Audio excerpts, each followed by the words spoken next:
Welcome back, guys. Did you know 80% of woodworking shops fail to turn a profit within the first year? If you're doing everything you can think of to turn a profit and you just can't make any money, stick around because I'm going to tell you the top 5 reasons that you're likely not making any money and how you can turn that into a very profitable endeavor. Stick around. You're not going to want to miss this.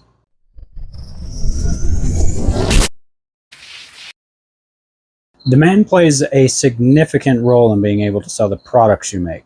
If the market is saturated with the products you're selling, you either have to make a product stand out with a feature that you can't get anywhere else, or you have to be very competitive with your price. While it is possible to come up with a unique concept on occasion, it is otherwise difficult to stand out unless you beat out everyone for price. And unfortunately, if you have a small shop, you likely have a greater product cost than the mass producers can sell them for. All that said, try and find unique features that make you, your product, your store, or your marketing stand out.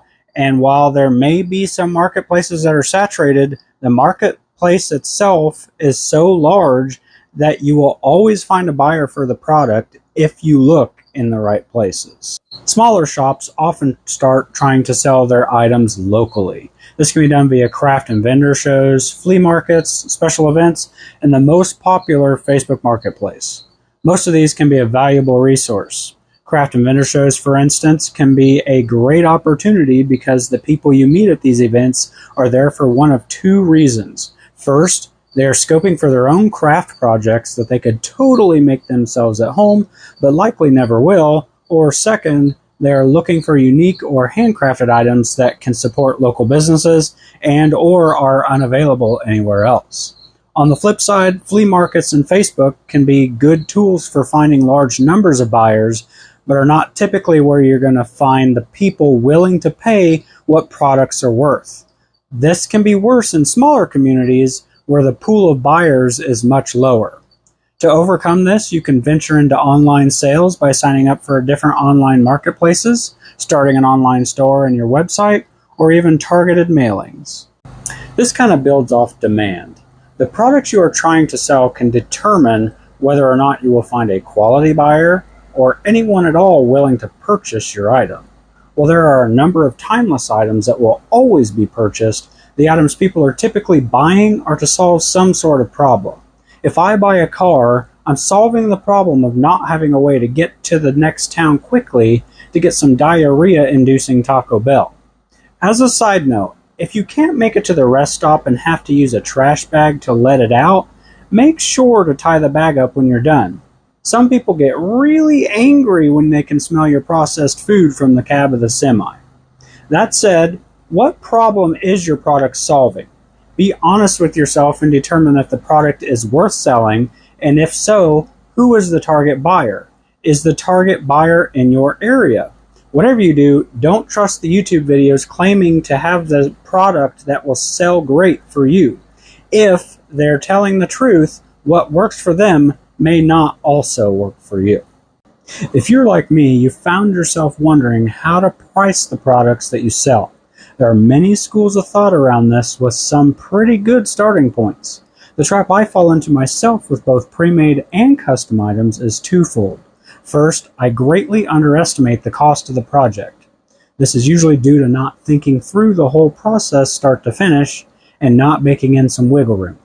This is much worse for custom items that you're creating because you can't keep returning to your customer and asking for more money.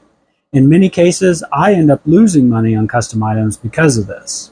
Second is pricing things like you are the target buyer. Some people have called me frugal. That's a nice way of saying I'm cheap. I then take the fact that I am cheap and impose that as the feelings of anyone that would buy something from me, when in reality, that only accounts for a portion of all buyers. A key to profitability starts with accurately charting the cost of producing the product, what your time and resources are worth, and a fair margin for profit, and then targeting the buyers that best fit that price point. Some people won't pay $60 for a premium cutting board, and others will spend thousands on trash. The average coffee spend is around $21 a week. Your price is not too high. Spend some time working on your price structure, and you will see the results. Also, Don't be afraid to turn down projects if they aren't profitable. I know this may be hard to hear, but believe me when I tell you, this is my biggest downfall. It's the main reason I have not made much money the last couple of years. If you want to be a casual seller or like to do this because it's relaxing, the profit likely doesn't matter too much to you. However, if you're trying to build an income stream, the effort you put in is directly tied to your success.